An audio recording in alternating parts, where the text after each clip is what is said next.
Question number 1, Robins ने अर्थशास्त्र को क्या कहकर परिभाषित किया। रॉबिन्स की परिभाषा को जानने से पहले हम जाने कि एडम स्मिथ ने इसको धन का विज्ञान कहा, मार्शल ने इसको मानव कल्याण का अर्थशास्त्र कहा। बाद में रॉबिन्स ने इसको दुर्लभता संबंधी अर्थशास्त्र कहकर के परिभाषित किया। रॉबिन्स की बुक 1932 में पब्लिश हुई, जिसका नाम था nature and significance of economic science. Robins के शब्दों में अर्थशास्त्र में विज्ञान है जो साध्यों और दुर्लभ साधनों, जिनके अनेकों वैकल्पिक प्रयोग हो सकते हैं, से संबंधित मानव व्यवहार का अध्ययन करता है।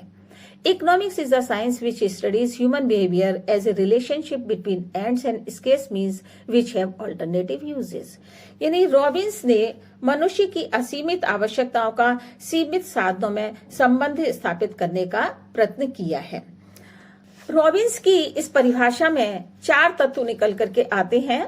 एंड्स यानी असीमित साधन, आवश्यकताएं अनंत और असीमित होती हैं। एक आवश्यकता जैसे ही संतुष्ट होती है वैसे ही दूसरी आवश्यकता जन्म ले लेती है। इस प्रकार आवश्यकताओं का क्रम चलता रहता है।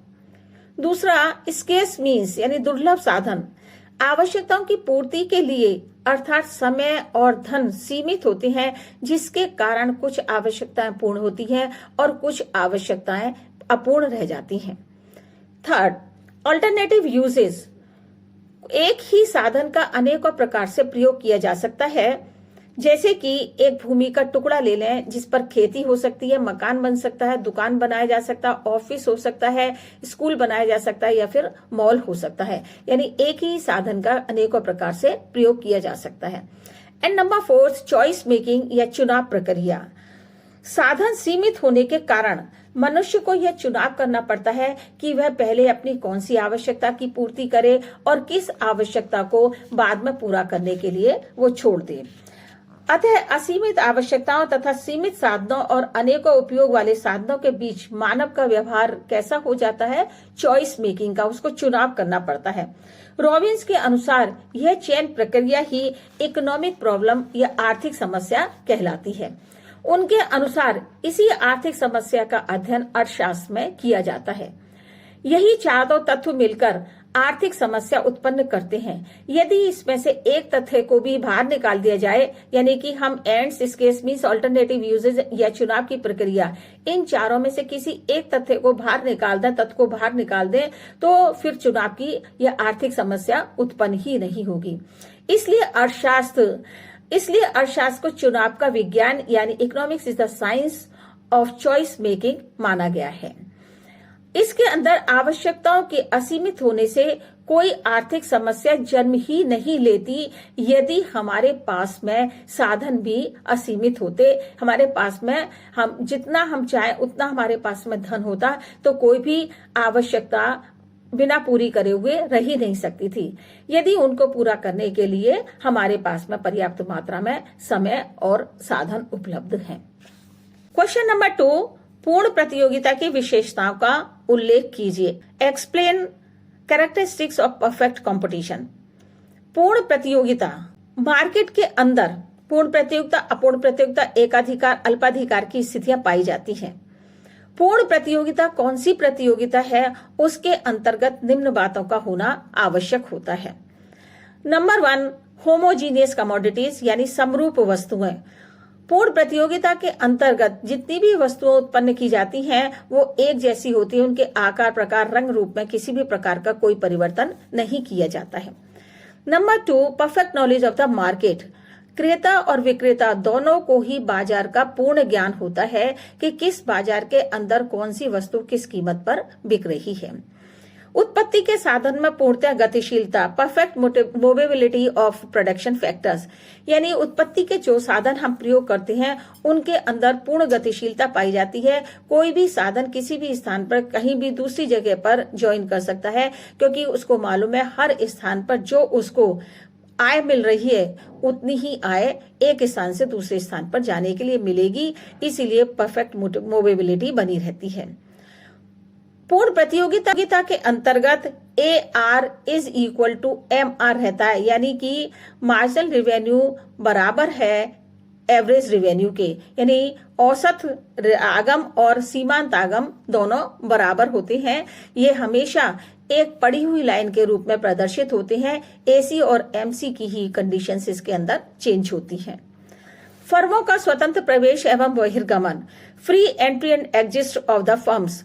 कोई भी फर्म किसी भी समय यहाँ पर औद्योगिक क्षेत्र के अंदर आ सकती है और जब कोई भी फर्म चाहे वह औद्योगिक क्षेत्र से बाहर निकल सकती है। फर्मों की बहुत अधिक संख्या पाई जाती है। यहाँ पर कोई भी क्रेता और विक्रेता व्यक्तिगत रूप से बाजार की कीमतों को प्रभावित नहीं कर सकता है, क्योंकि यहाँ पर हर वस्तु की कीमत का क्रेता और विक्रेता को मालूम होता है, इसलिए बार्गेनिंग का यहाँ पर कोई भी चांस नहीं होता है।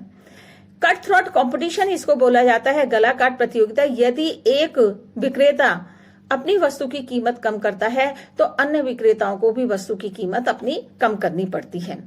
प्रत्येक मार्केट में वस्तु की एक ही कीमत प्रचलित होती है। जितने भी मार्केट होंगे किसी एक वस्तु की कीमत निश्चित होगी, क्योंकि यहाँ पर उद्योग की प्राइस पॉलिसी चलती है, फर्म की अपनी कोई भी प्राइस पॉलिसी नहीं होती। फर्म उद्योग की कीमत को दिया हुआ मान करके चलती है, इसलिए हर एक फर्म के अंदर इसलिए हर वस्तु की कीमत एक निश्चित होती है और हर एक मार्केट के अंदर वस्तु की वही कीमत पाई जाती है। के ड्वेट के अनुसार यदि मांग की दशाएं अपरिवर्तित रहें तो कीमत में वृद्धि के साथ साथ वस्तु के लिए मांग घटती है और कीमत में कमी के साथ साथ मांग बढ़ती जाती है। मांग के नियम की व्याख्या एक तालिका के द्वारा की जा सकती है, यानी एक टेबल बना रहे हैं, उस टेबल को दो भागों में विभाजित किया गया है। प्राइस ऑफ ग्रेप्स पर केजी, यानी कि अंगूर का मूल्य प्रति किलो के हिसाब से, डिमांड पर केजी, यानी मांग प्रति किलो कितनी हो रही है। जब अंगूर का मूल्य 100 रुपये है तो उसकी डिमांड मांग 200 किलो की हो रही है।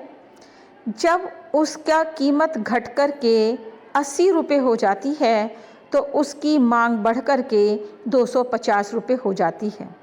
इसी प्रकार जब अंगूर की कीमत घट कर के और 60 रुपये रह जाती है तो मांग बढ़ कर के 300 किलो की हो जाती है। यानी कि जैसे जैसे अंगूर का मूल्य कम होता जाता है वैसे ही वैसे डिमांड बढ़ती चली जाती है।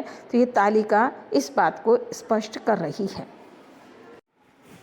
इस टेबल यानी तालिका को एक रेखा चित्र के माध्यम से स्पष्ट करेंगे।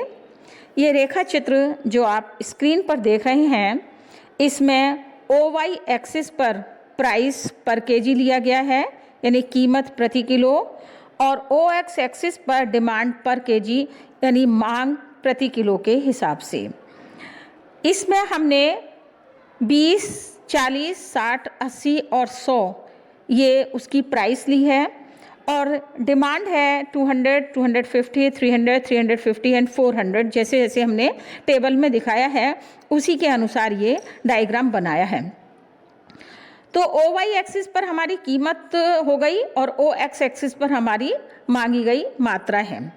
जब मूल्य 100 रुपये है तब आप देख रहे हैं कि 200 किलो की मांग की जा रही है, और जब 80 रुपये रह जाता है मूल्य घट करके तो 250 रुपये के बराबर मांग की जा रही है।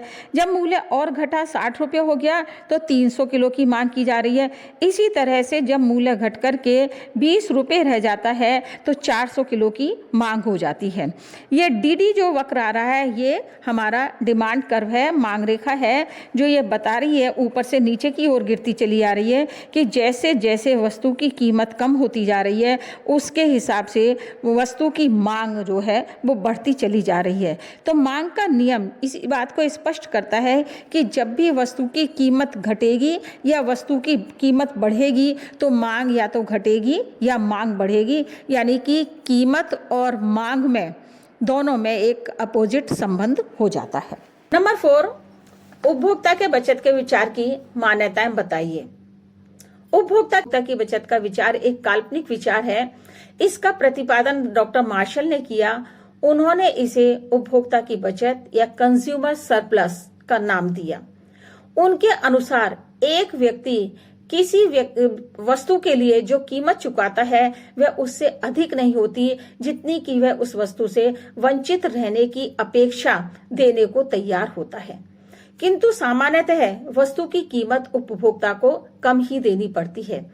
अतः वस्तु के उपभोग से वंचित रहने की अपेक्षा वह जितना देने को तैयार हो जाता है और वास्तविक रूप में उसको जितना त्याग करना पड़ता है, उन दोनों का अंतर ही उपभोक्ता की बचत कहलाती है। यानी कि एक उपभोक्ता किसी वस्तु का उपभोग करना चाहता है और वह उस वस्तु के उपभोग ना करने पर ज्यादा दुखी होता है, इसलिए वह उस वस्तु के उपभोग को करने के लिए ज्यादा त्याग करने को तैयार हो जाता है, वस्तु की कीमत को अपने मन में ज्यादा सोच लेता है और जब वो एक्चुअल में उस वस्तु को परचेज करने जाता है तो उससे उसे कम कीमत पर प्राप्त होती है। तो उन दोनों का जो अंतर है वो उपभोक्ता की बचत कहलाता है।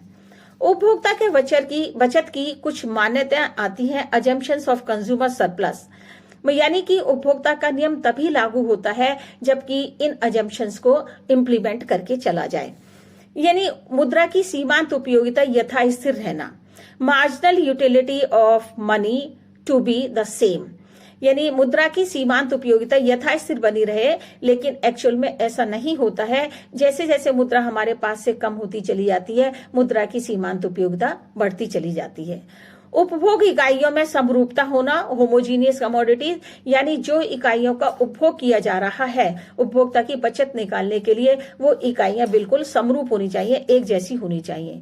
उपभोक्ता की या आय यथा स्थिर, no change in consumers income, यानी कि उपभोक्ता की जो आय जितनी पहले थी जब वो उपभोक्ता की बचत निकालने जा रहा है तो उसके अंदर कोई परिवर्तन नहीं होना चाहिए। वस्तु का स्वतंत्र स्वभाव, each commodity is assumed to be an independent, हर एक वस्तु स्वतंत्र होनी चाहिए जिससे कि उसकी उपभोग की बचत पर कोई अंतर ना पड़े। मुद्रा उपयोगिता को मुद्रा रूपी पैमाने से मापा जा सकता है। Utility can be measured by money. Marshall ने यह कहा कि हम उपयोगिता को मुद्रा रूपी पैमाने से नाप सकते हैं यदि हम एक वस्तु को परचेज करने के लिए जितनी मुद्रा का त्याग करते हैं और उसके बदले में हमें उस वस्तु से जितनी उपयोगिता प्राप्त होती है उसके आधार पर हम उपयोगिता को माप सकते हैं कि हमने टोटल अगर मान लीजिए 4 इकाइयां खरीदी है तो 4 इकाइयों के लिए कितनी मुद्रा त्याग की है और कितनी हमने उस वस्तु का उपभोग करके उपयोगिता प्राप्त हुई है, तो हम मुद्रा के आधार पर उपयोगिता को माप सकते हैं। स्थानापन्नों का अभाव, commodity in question does not substitutes, जिस वस्तु के ऊपर उपभोक्ता की बचत का विचार किया जा रहा है उस वस्तु की कोई भी अल्टरनेट कमोडिटी नहीं होनी चाहिए, नहीं तो वस्तु की कीमत में परिवर्तन आ सकता है।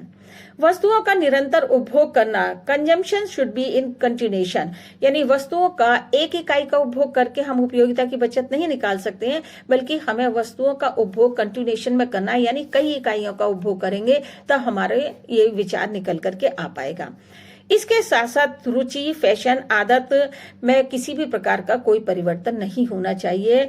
अदर थिंग्स बीइंग इक्वल, यानी कि उपभोक्ता की रुचि है, फैशन है, आदत में कोई भी परिवर्तन की संभावना नहीं होनी चाहिए, अन्यथा यह नियम लागू नहीं हो पाता है। तो उपभोक्ता की बचत पर विचार करने के साथ साथ हमको इन चीजों को मान करके चलना पड़ेगा, तभी उपभोक्ता की बचत का विचार इम्प्लीमेंट हो सकता है।